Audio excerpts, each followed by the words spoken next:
Good afternoon, everyone. Thank you all for being here. My name is Steve Dewey. I'm the chapter director of the Washington, D.C. chapter of the Bastiat Society. The Bastiat Society is the public outreach program of the American Institute for Economic Research, otherwise known by its initials AIER. And today we are honored to have a very esteemed speaker, Peter Wallison. Peter is here with his wife, Frida. Mr. Wallison is a senior fellow emeritus at the American Enterprise Institute, otherwise known by its initials AEI, not to be confused with AIER. At AEI, he studies constitutional law and the growth of the administrative state, meaning the increasing power of unelected officials of executive branch agencies. His most recent book, Judicial Fortitude, The Last Chance to Rein in the Administrative State, was published in 2018, explores that problem. Along with legal scholar John Yu, he heads AEI's project on the non-delegation doctrine, which holds that the Supreme Court should invalidate laws that delegate unconstitutional levels of authority to the agencies of the administrative state. Mr. Wallison previously served as AEI's chair in financial policy studies and is its co-director. After the financial crisis hit in 2008, he served as co-chair of the Financial Reform Task Force in 2009. He's also served as a member of the Financial Crisis Inquiry Commission set up by Congress from 2009 to 2011 and wrote a dissent from the majority report.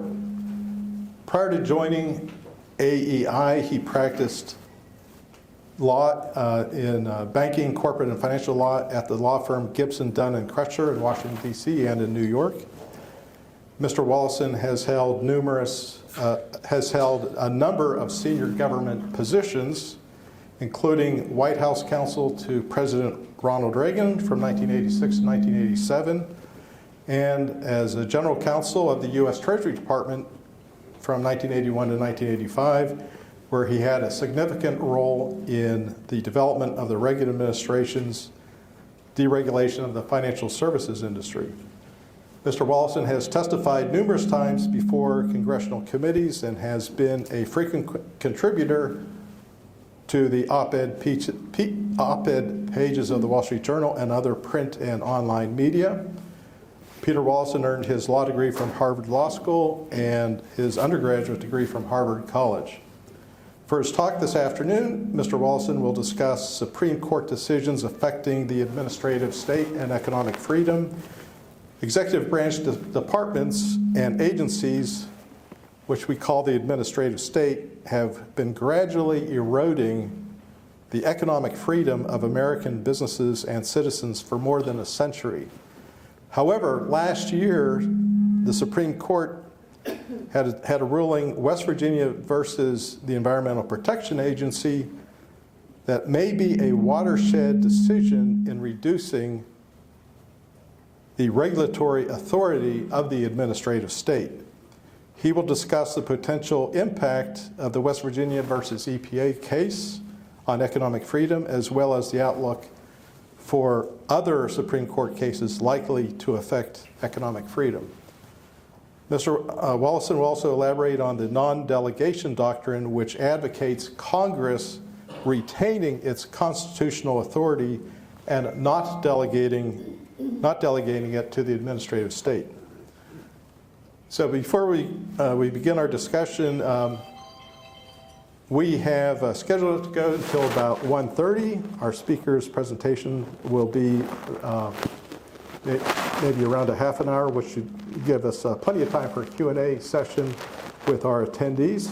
So with that, I will turn it over now to our featured speaker, Peter Wallison.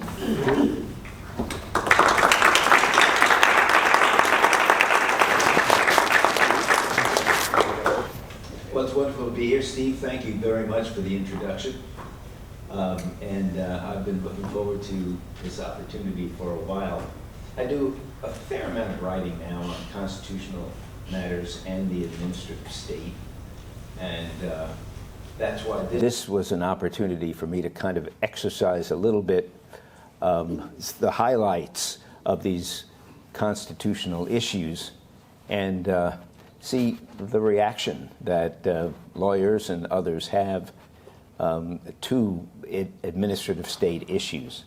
I've been watching for many years, just as a practicing lawyer, the powers that the administrative state agencies, much often like the SEC and some of the other financial agencies, the powers that they were able to exercise and how difficult it was for the lawyers to intercede and try to stop some of the gradual eating away of the liberties and freedoms of Americans and businesses because of the power of the agencies. And now it seems we've come to a point where there might be some changes occurring. Now I'll talk about how we got there, what the underlying elements are of what looks like a real change in the Supreme Court's view,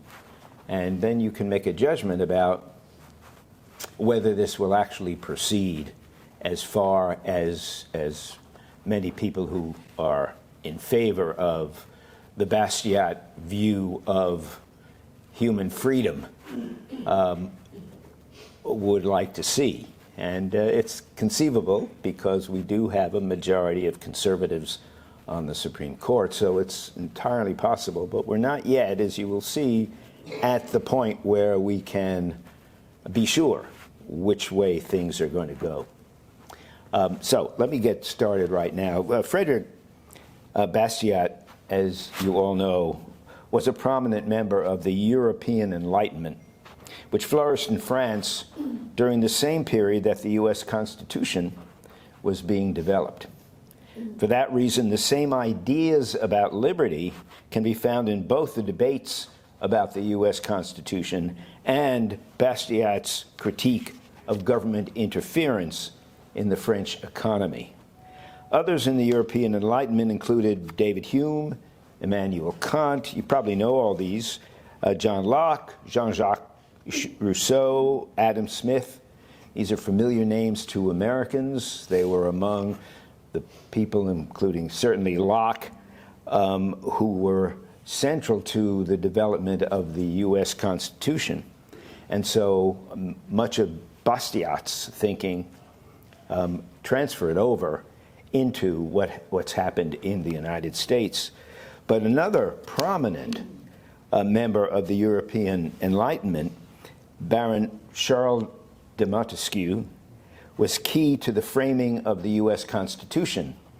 And I wonder if all of you are familiar with that. Locke talked about the importance of liberty, but Montesquieu showed how liberty could be assured.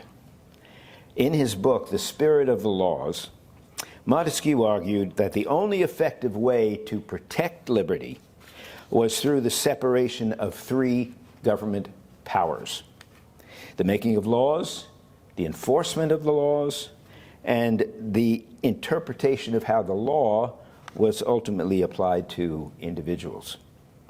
This idea formed the underlying structure of the U.S. Constitution and its importance to the control of the administrative state.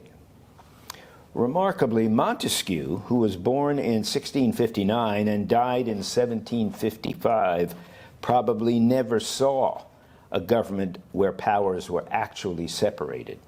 Nevertheless, he wrote in The Spirit of the Laws, "Democratic and aristocratic states are not in their nature free. Constant experience shows us that every man invested with power is apt to abuse it and to carry his power as far as it would go." So with that view of human nature, you can imagine what he thought about the powers that government aggregates. Another remarkable thing about the separation of powers concept is that it was never seriously questioned by the framers of the Constitution. While the framers heatedly debated virtually every element of the Constitution, the idea that the legislative, executive, and judicial powers of the new government should be separated seems to have been accepted from the very beginning. Indeed, the separation of powers forms, if you read the Constitution, it forms the central framework of our Constitution. Article 1, and I'm telling a lot of you things that you already know, but some may not have read the Constitution recently. But I know from the smiles I'm seeing around that everyone knows what I'm going to say. Article 1 is legislative, and that is everyone, that means that Congress is the legislative branch. They are allowed to, under the Constitution, to make the laws. And then the President has the authority under the Constitution, Article 2, to enforce the laws and to see that what the article says is see that the laws are effectively enforced. And Article 3 describes the powers of the Supreme Court and the subordinated courts. So they have the power to interpret the laws. So those are the three different elements of government that Montesquieu laid out so many years before that, but which were already embedded in the minds of Madison and the other framers of our Constitution, embedded to the point where it never came up in these long debates that were held in the Constitutional Convention. It was the framers' confidence in the separation of powers is one of the reasons that there was actually debate about whether we needed a Bill of Rights.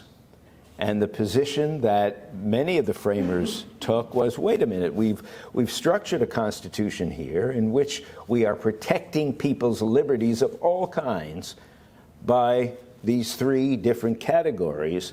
Once we've done that, why do we need a Bill of Rights? And that was a major issue. It wasn't, that's why the Bill of Rights was not actually adopted by the Constitutional Convention that Madison was running at the time, but eventually was adopted for the new Constitution by Congress and ratified by the states.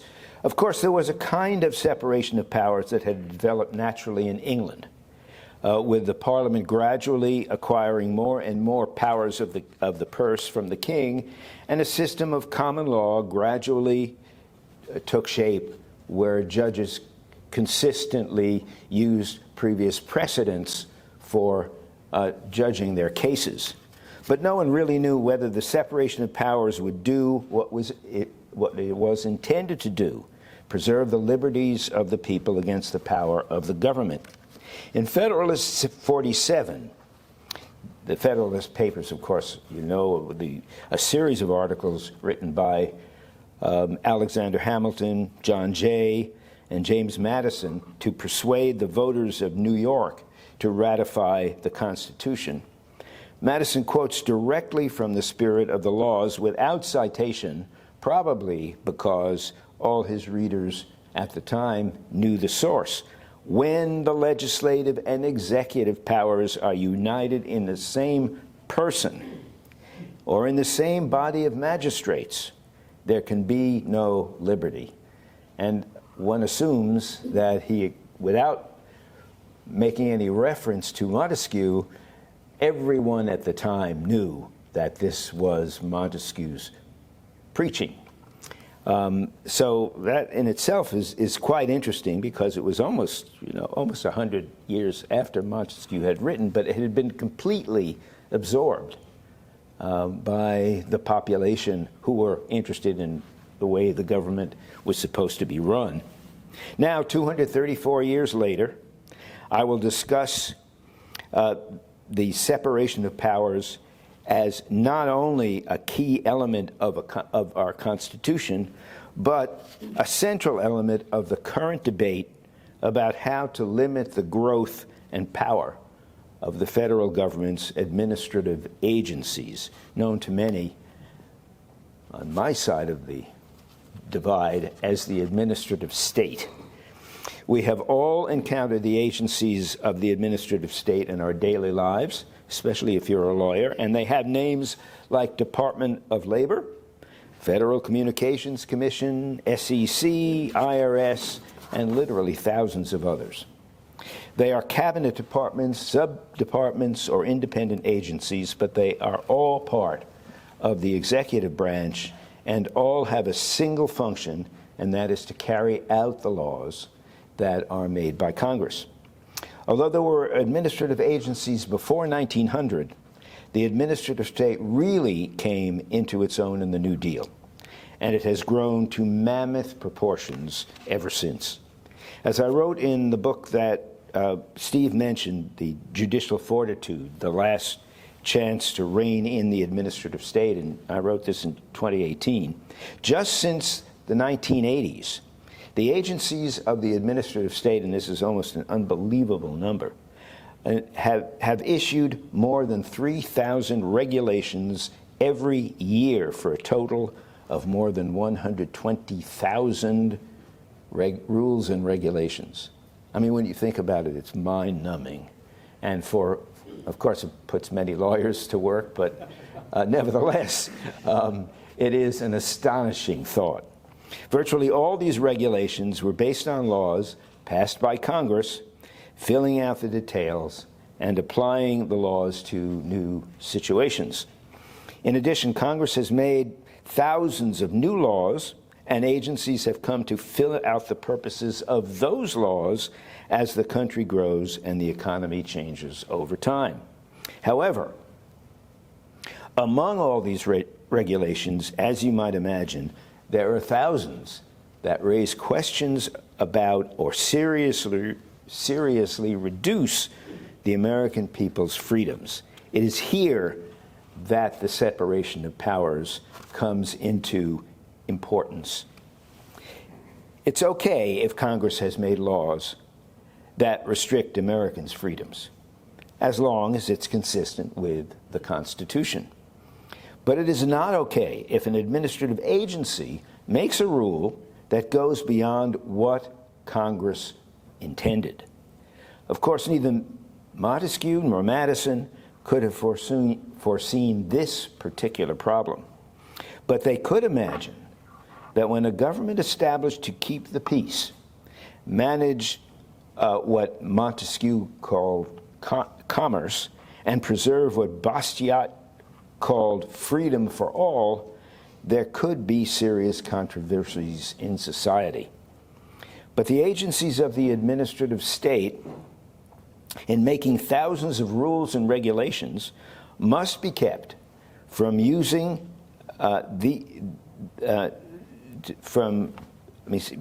must be kept from using those rules to make more laws that are restrictive than Congress intended, or to extend the laws into areas that Congress has not expected or intended.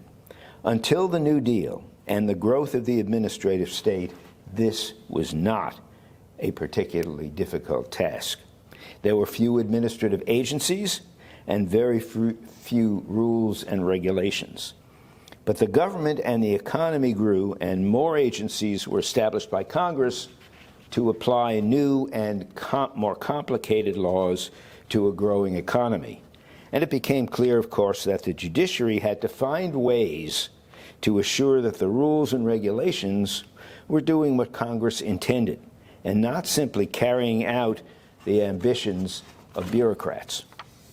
In other words, rules and regulations made by administrative agencies that are not previously authorized by law, made by Congress, violate the separation of powers.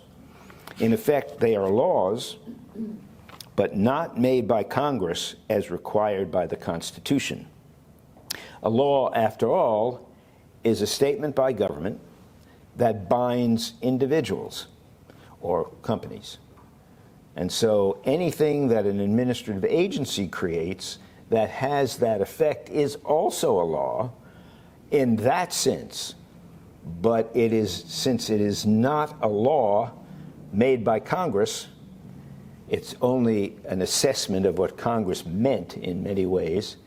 It can't be enforced in the same way, and that is because the Constitution says only Congress can make a law, and the administrative agencies essentially are working from whatever it was that Congress authorized them to do. In other words, the major restraint on the powers of the administrative state was the separation of powers, because all legislative authority, the power to make laws, was vested in Congress. So the only legal restraint on administrative power comes ultimately from the separation of powers. So when you see an article in the newspaper about an agency having been, and we'll talk about the EPA and the West Virginia case, when you see an agency being taken down, in effect, by the Supreme Court, what the court is actually doing there is asserting a power of Article 1 of the Constitution. That is, you have done something that is a law, unless and it would be an unconstitutional law unless Congress has actually authorized that you do it. And that's where the issue comes to the fore.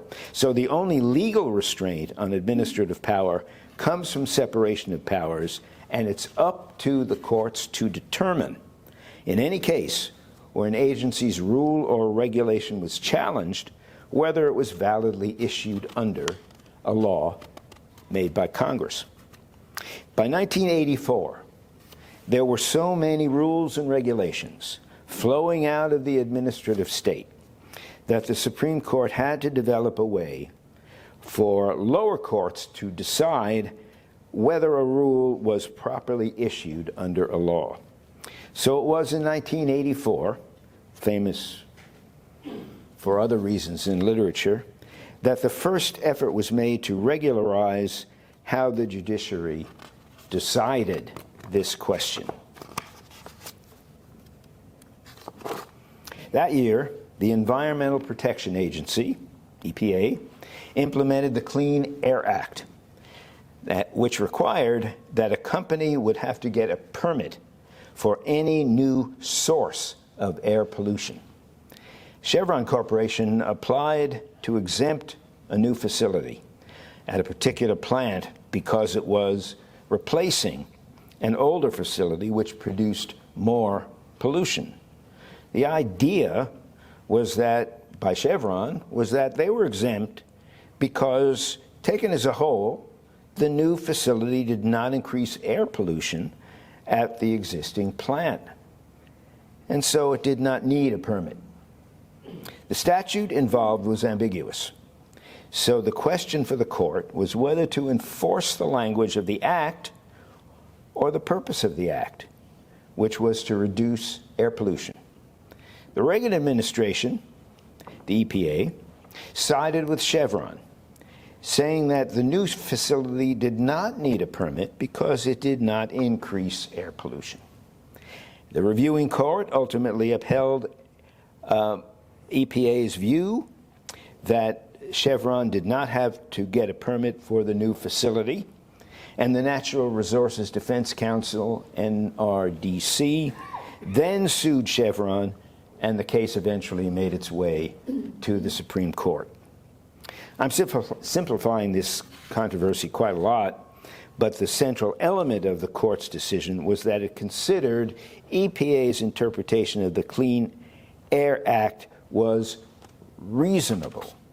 And that's important because the court established, again, this is simplification, but established the idea that if the agency was reasonable in its interpretation of the statute, that was going to be sufficient for the courts. By saying this, the court gave a great deal of what was called judicial deference to the decision of the EPA and, more generally, the decisions of administrative agencies. It was a hugely important victory for the administrative state. Normally, courts read the language of statutes very closely. They do not decide that a decision was reasonable. They decide, and this is really the important point, they decide that the decision was consistent with what Congress intended in writing the statute. Citing the EPA's decision as reasonable implied that Congress had given the agency more power than the words of the relevant statute actually conferred. The loose standard inevitably enabled agencies to significantly expand their power. After all, they were experts in the particular statute involved, and the judges who would hear challenges, especially in the lower courts, who would hear challenges to agency decisions would not generally be experts in what Congress meant by the words it was using in the relevant law. So, following Chevron, judges would often find that the administrative state agency before them had developed a reasonable interpretation of the statute, even if the statute's words did not confer entirely and precisely the power that the agency had sought. In a way, the courts, and especially the lower courts, had become more lenient toward the agencies. The administrative state was winning more cases. Chevron became the most cited court decision ever for many, many years because agencies kept making new laws and regulations, these were challenged again and again by companies and individuals, and they kept running up against this problem that the courts, the lower courts, would be told by the agency, well, this is what Congress intended, and the lower courts would conclude that, well, this seemed like a reasonable interpretation. And the administrative state was winning these cases. Chevron became institutionalized, called Chevron deference. That was the idea, Chevron deference, as courts deferred continually to the administrative state. In addition, many legal scholars and others had noticed that Congress, after the growth of the administrative state, had largely stopped making new laws. It was leaving this process to administrative agencies.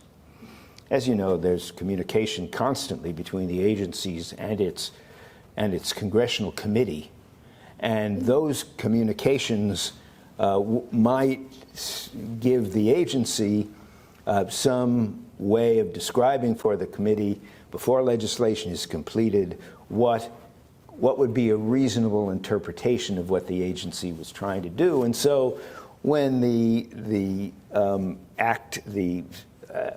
regulation finally came out, the courts were presented with a statement by the agency about what was intended by the particular statute. And often the lower courts in particular would agree that that sounded reasonable to them. It was basically leaving the process to the administrative agencies. I have a question about the Chevron. Sure. You said that the Reagan administration opposed the EPA regulation. How is it then that the Solicitor General allowed this to get to the Supreme Court with this Chevron deference argument? Well, the administration did not support, the Reagan administration did not support the EPA's position. The Reagan administration supported the position that what the company was doing made sense under the statute, which said that was trying to prevent more pollution. If the company was doing something that actually reduced pollution, then it wasn't really covered by the statute. The Reagan Solicitor General allowed that deference argument to go to the Supreme Court? Well, I don't know how it went through the courts, but the way it would usually happen is it would get to the Court of Appeals in the District of Columbia, and the Court of Appeals probably said it was a rule that was reasonable under Chevron. But I can't imagine Chevron would have argued that they should give deference to the EPA. And if the administration is against it, how the Solicitor General allowed to go make that argument up there? The case name is Chevron v. Natural Resource Defense Council. It was Natural Resource Defense Council suing That made Chevron. the argument? It was making that argument. Okay, thank you. Sorry. Thank you.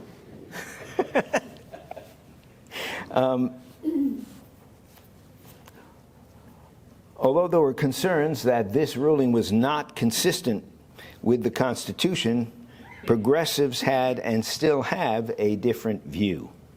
They liked the fact that experts, the staffs of administrative agencies, were in effect adapting existing laws to new situations through new rules and regulations. However, in 2015, the Supreme Court finally began the process of diminishing the importance of Chevron deference and possibly eliminating it altogether. Justice Scalia, who many of you may know was long a strong supporter of Chevron, he changed his view and concluded that the court had been too deferential to the administrative state. He noted that the Administrative Procedure Act of 1946, in that act, the reviewing court was instructed by Congress to decide what the law means. Not the administrative agency, but Congress itself was to made this decision, and then the courts should follow what Congress had done. That excluded the idea that the agency's decision only had to be reasonable. Why no one had noticed this before is something of a mystery, but now the result of this was a restriction on what the courts could now say about laws and administrative agencies' decisions that were brought before them. They could not say this was reasonable. They now had to go back and look at what Congress actually wrote in the law and decide whether in reading the law that was or was not something Congress would have considered to be part of what the agency was supposed to do, or the authority of the agency's activities. Now the question is how the Supreme Court will treat Chevron in the future.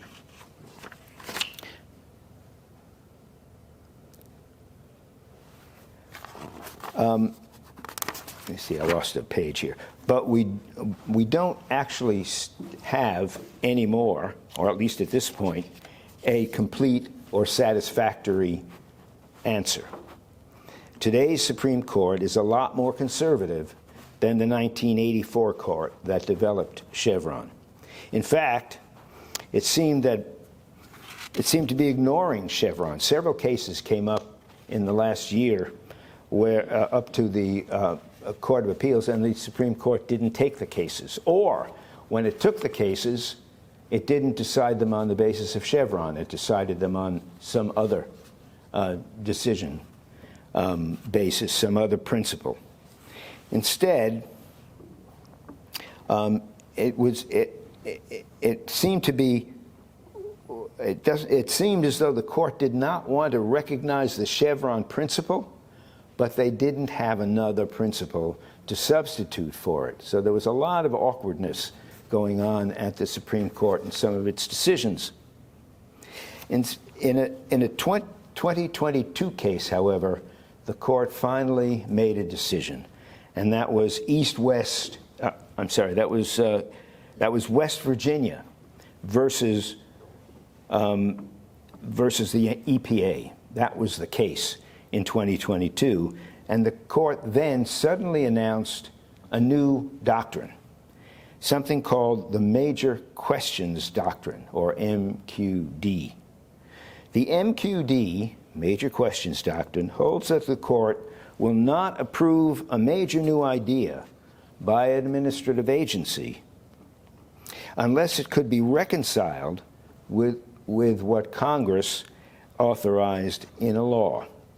This case arose again from the EPA, which, utilizing its authority to curb greenhouse gases, sought to require coal-burning power companies to reduce their operations and invest instead in other facilities outside the operations of the coal plant.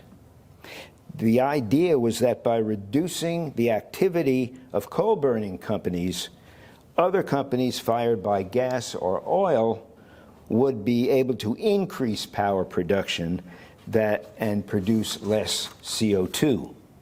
This idea would have completely reorganized the electric power industry, closing down coal-burning units and increasing the production of units that burned natural gas or oil. When the Supreme Court reviewed this regulation, a majority concluded that it had no foundation in the EPA's statutory authority. Since Chevron was no longer the standard, the court wanted to use no longer the standard the court wanted to use, it introduced the Major Questions Doctrine, a major surprise for the legal community. At this point, MQD seems to apply to cases where the agency has come up with a major new idea that is not clearly a part of the agency's statutory authority. It seems clear that the court intends to step away from Chevron, but it's not yet clear that MQD is the answer. For one thing, its initial use in a case where the agency took authority from the EPA was a case where the EPA had developed a radically new configuration for the electronic power industry. And it seemed reasonably clear that Congress had not authorized anything that far-reaching and drastic, so that the MQD seemed to be a reasonable and the right answer. This idea would have completely reconfigured and reorganized the electric power industry, closing down coal-burning units and increasing the production of units that burned natural gas or oil. When the Supreme Court reviewed this regulation, it concluded that it had no foundation in the EPA's statutory authority. But what standard should the court use? It could have continued to use Chevron and simply said that in this case, the EPA was not entitled to deference because its new regulation was not reasonable in light of the statute. But that would leave the lower courts with no real guidance for how administrative rules should be judged. Instead, the court introduced that completely new standard, which it called the Major Questions Doctrine. This was a surprise to the legal community, but nevertheless, it was at least a standard that the lower courts could apply under some circumstances. At this point, we really don't know what will happen with Chevron or Chevron deference. The court has now accepted a case for its current session called Loper Bright Enterprises versus Raimondo. That case raises questions of the government's authority over certain elements of the fishing industry. Chevron was used by the lower court, that is the Court of Appeals for the District of Columbia, to rule that the National Marine Fisheries Service could require fishing boats to pay for compliance officials to observe their activities at sea. This is a really small case in terms of its impact on the industry, and it's even a small industry. And yet, this case has reached the Supreme Court. Most lawyers who specialize in regulatory matters believe that the use of Chevron will be disapproved by the Supreme Court, and that's why they took the case in the first place, but we don't really know. Whatever happens with Chevron here, this case is unlikely to require the court's use of the major questions doctrine. Whether the National Marine Fisheries Service can require a fishing boat to pay for government observers just doesn't have the elements of a major question. It would be accurate at this point, then, to say that the Supreme Court's position on the authority of the administrative state is unsettled. The MQD seems to give the court a great deal of latitude to find, for example, that an agency has gone beyond its statutory authority in creating a rule or regulation. And if Congress continues to use this power, over many years it will encourage many challenges to agency rules because, as agencies read that the court is turning down decisions of other agencies, or businesses read that they have a chance at the Supreme Court, that just warrants more cases coming up because lawyers can tell their clients that there's a real possibility here that if we get to the Supreme Court, we can overturn a certain regulation or rule. In other words, just as we have seen ideas championed by Frederick Bastiat that are being realized in today's public policies, the separation of powers, an idea developed also during the French Enlightenment and carried over into the U.S. Constitution in the late 1700s, is likely to significantly reduce the power of the administrative state, believe it or not, in the 21st century. So, thank you very much, and I'd be happy to hear questions.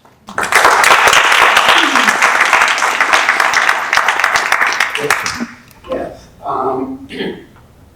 I wrote regulations for the IRS. I was involved with writing those regulations. And we had a concept that was came out of, I think, case law that said there were legislative regs and there were regulatory regs and there were interpretive regs. And that legislative regs were no-no. Okay, they were making law. And interpretive regs were, whatever those were okay. And, you know, the first thing that came to mind, okay, you have a regulation, you're setting forth examples. Nobody would say that's a problem with, you know, with improper regulations or, you know, or explaining words that are commonly understood to give you more explanation. But as I worked on these regs, I realized there were all kinds of regs that were clearly legislative.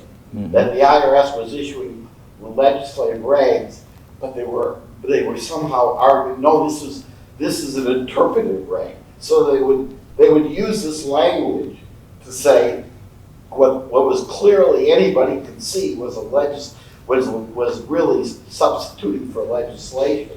And they would call it, you know, well, this is another interpretive reg, it's okay. Yeah. Were you aware that they were doing that? No, I was certainly not, other than as a taxpayer, and I just followed what my accountant told And, me. you know, there's I don't know, most people are aware, there's a area of tax law called consolidated return regulation. Okay?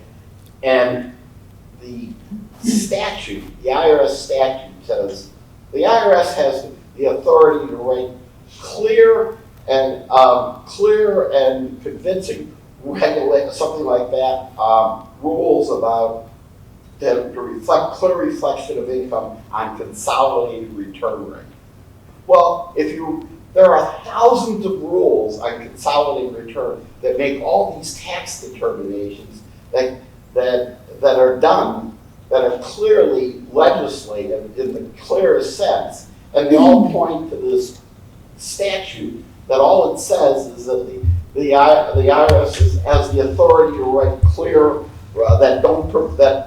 regulations that don't interfere with clear reflection of income. That's the only constraint on these regulations. And they wrote all these rules. There are hundreds of pages that no one could understand but somebody who specializes in consolidated return regs. And they're trying to argue that this is not a legislative. Well, let me just say that the IRS is a completely different situation for a variety of reasons. First of all, the tax code, the code is that size. It's enormous and probably that size. But so there's huge specificity in the tax code. And the litigation in the tax code goes first through the tax court at the lowest level before it gets to the courts in general. So that I think the IRS has a lot Some of cases go protection. through the tax court, others go through the district court. Right. You have your choice of going, you actually have a choice of going to the court of claims, the district court, Right. or the tax court. Right. You know. But it's really a different kind of system. So it's not the same thing that people face or businesses face when they get a regulation in a different area. Because there's so much, not only text, statutory text, but then there are shelves and shelves of regulations that people are supposed to follow. So it's hard to compare the IRS to any other agency. Yeah, but the point about them writing regulations that are clearly substituting for legislation is probably one of the strongest of any agencies. That you just read these regulations and you say, this is a law. They're making laws for regulation. Well, all the regulations are in effect laws, and the question is whether they are backed. As I said, the question is whether they are backed by statutory language. And to the extent that Congress has adopted tax law in this enormous volume, it's much more likely that in that enormous volume you can find statutory material that actually endorses the kinds of regulations that the agency is putting out. But I think that it's a different situation with tax than it is for general other. But let's go on to other questions. Reverse, effectively. Chevron puts the burden on us rather than on them. Exactly. So I filed a brief in West Virginia BPA asking who made your question, Doctor, and also in Lower Bright. I would disagree with you a bit on Lower Bright. It is very big for that industry. It takes a very large portion of the profits to force them to pay for government monitors. But I was wondering your opinion on some other Supreme Court cases that are currently before the court this term. I was at oral arguments yesterday in the case concerning the funding of the CFPB and whether Congress can delegate to the agency to determine its own funding or if it must appropriate the money itself. And then the other upcoming case that we're going to be filing a brief in is Starchese.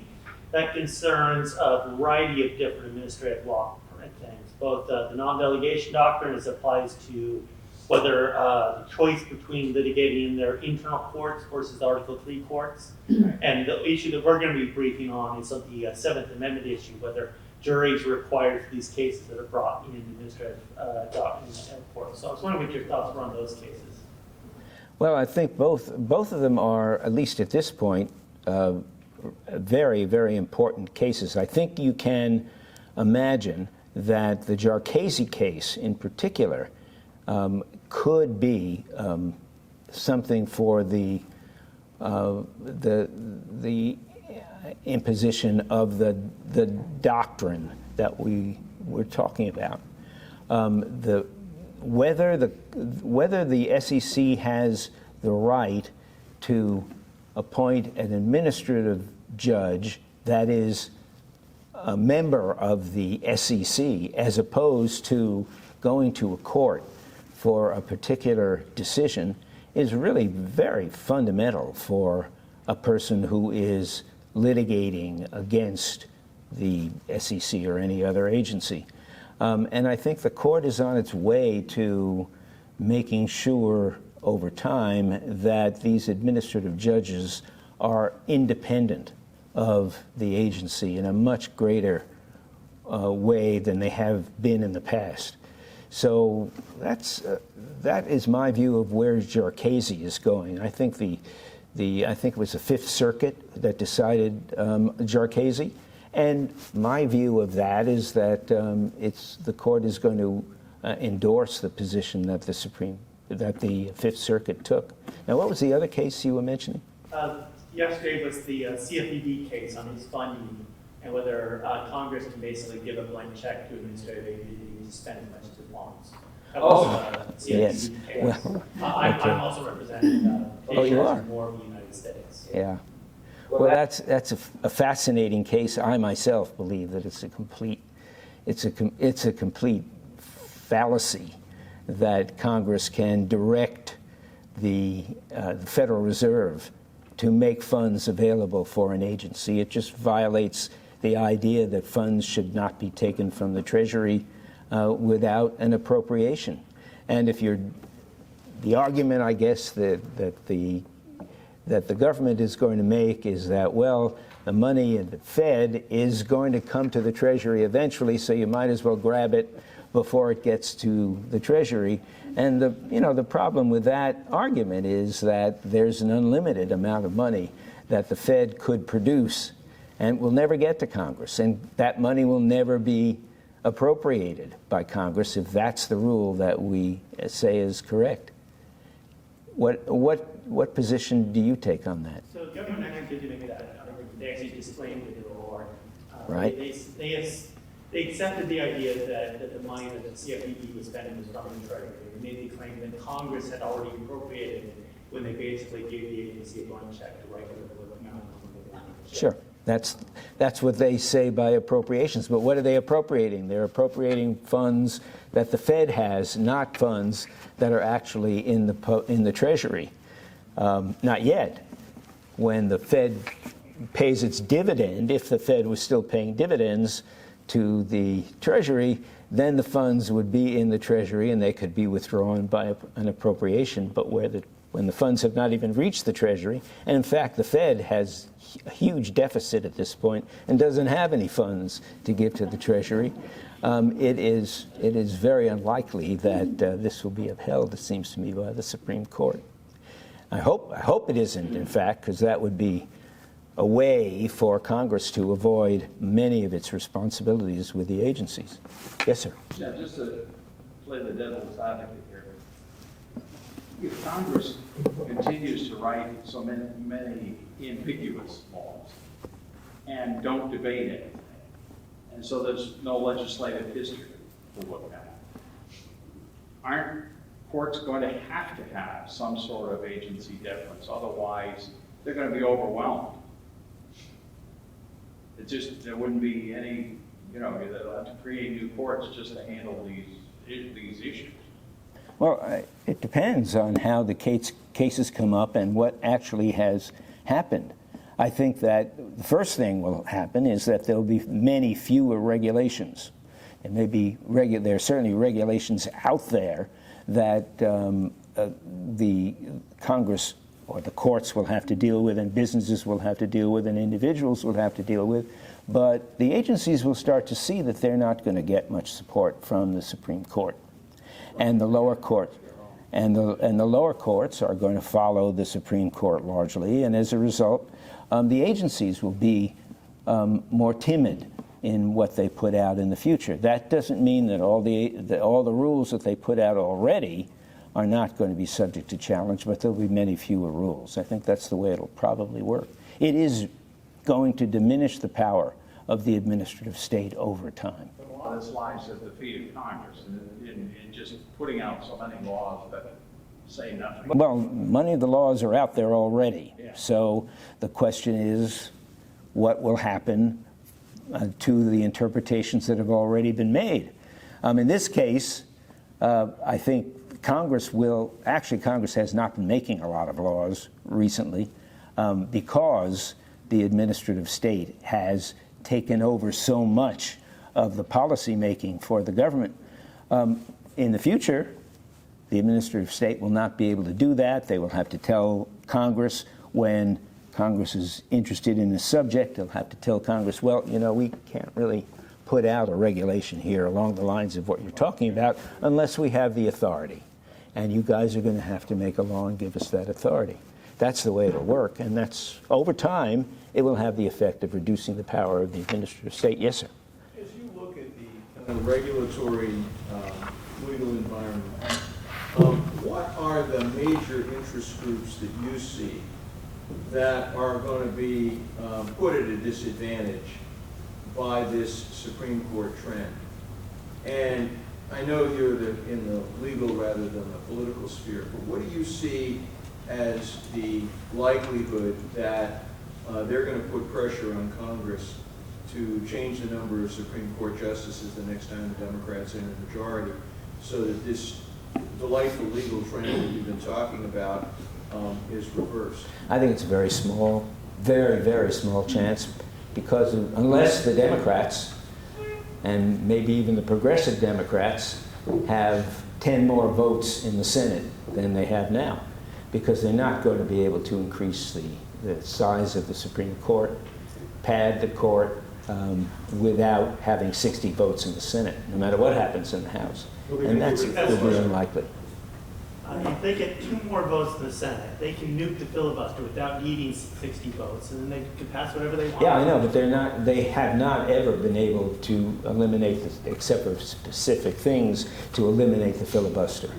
And I think that's very unlikely that There are they'll do that. 49 Democrats who are now on record for creating a civil rights exception to the filibuster. Every senator but Manchin and Sinema.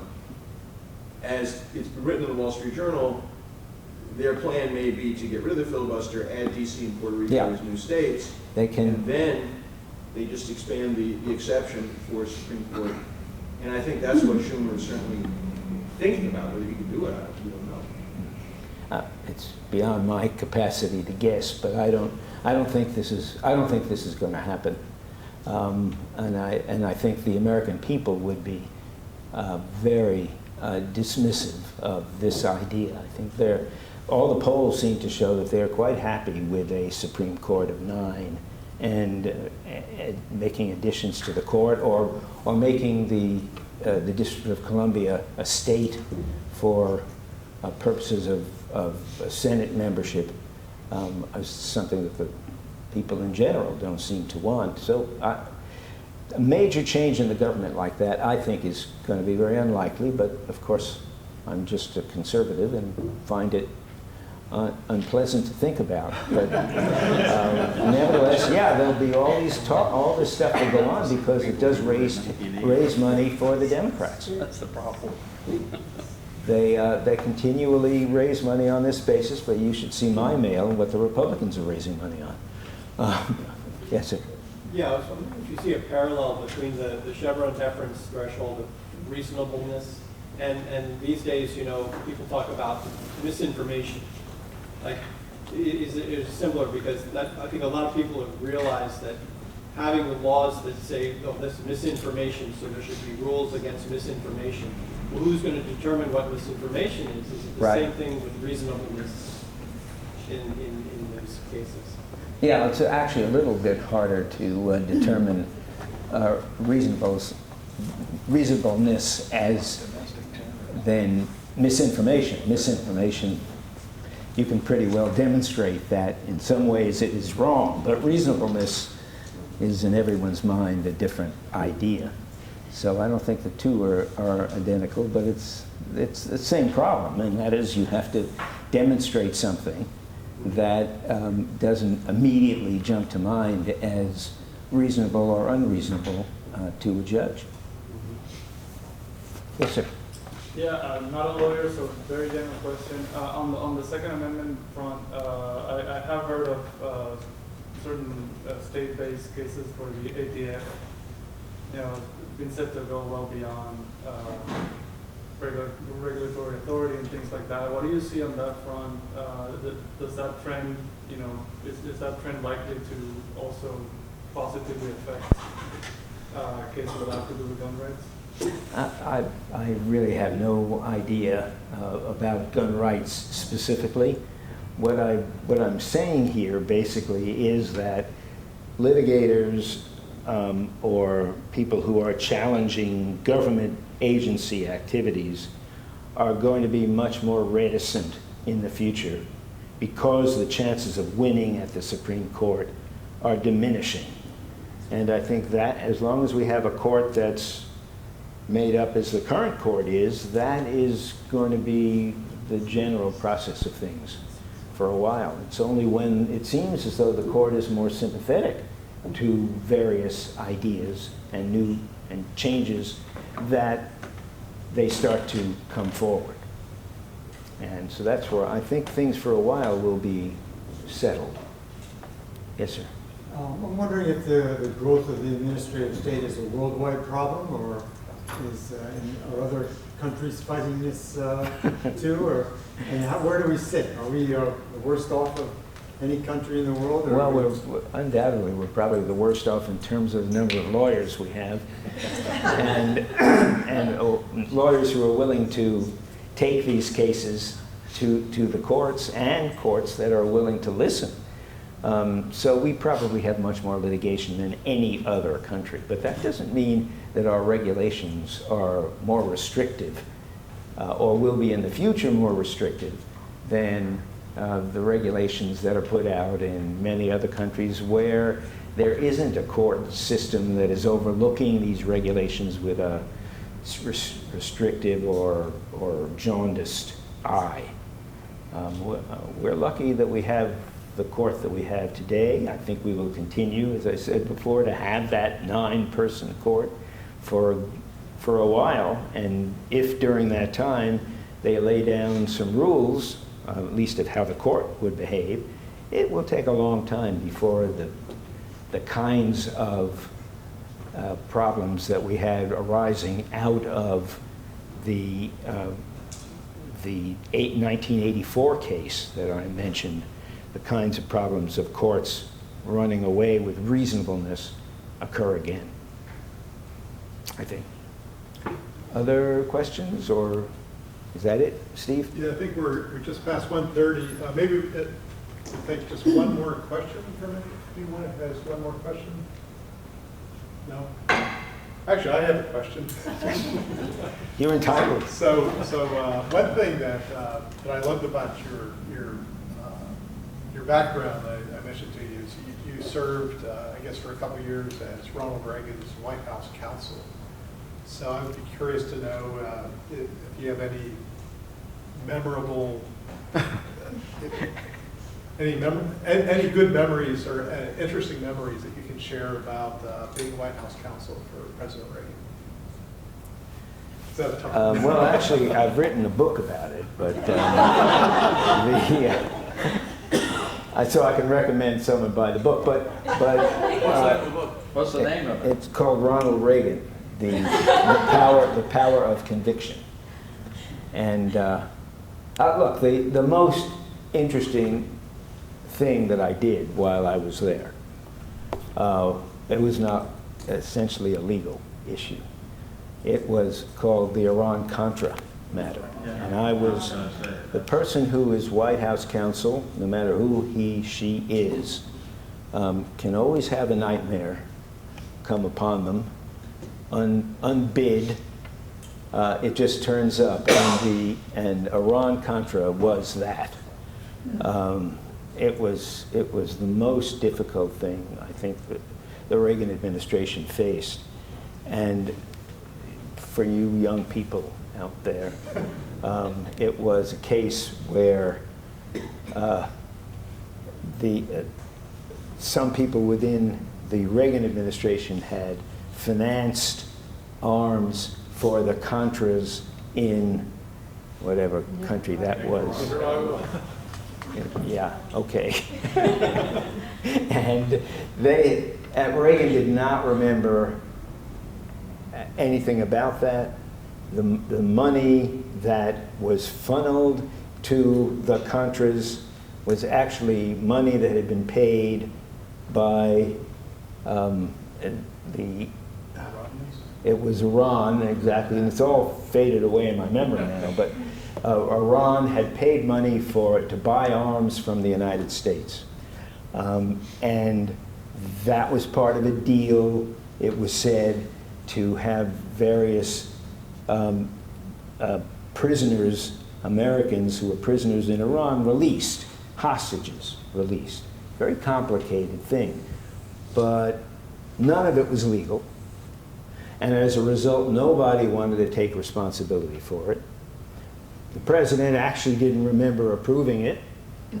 There was plenty of documentation written by people below him that showed that it actually happened. And I'll tell you, if you're in the government, and if you're a lawyer in the government, and something like that happens, everyone else runs away. You have no support from anyone. No one wants to talk to you.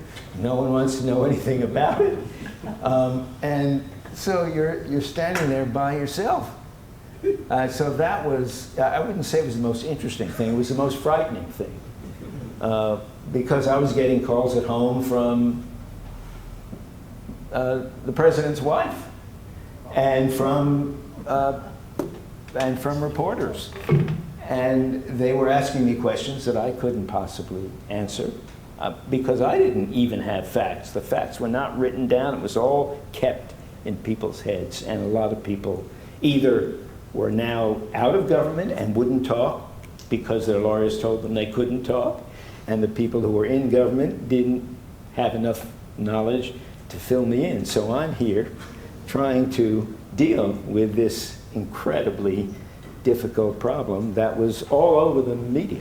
It was just the only thing the media was covering for about 3 months. So that's the funny part of being counsel to the president. And sometimes, you know, it can be great fun. There's lots you work on. That's. What was the best thing that you remember? Visit. I think it was a visit to an aircraft carrier. I mean, obviously, I worked on a lot of interesting issues, but those are too complicated to try to take your time now. But the fun, you know, you go to an aircraft carrier and you're the counsel to the president, and everyone is saluting. That's fine. I like that. Thank you so much, Peter. Really appreciate it. Thank you.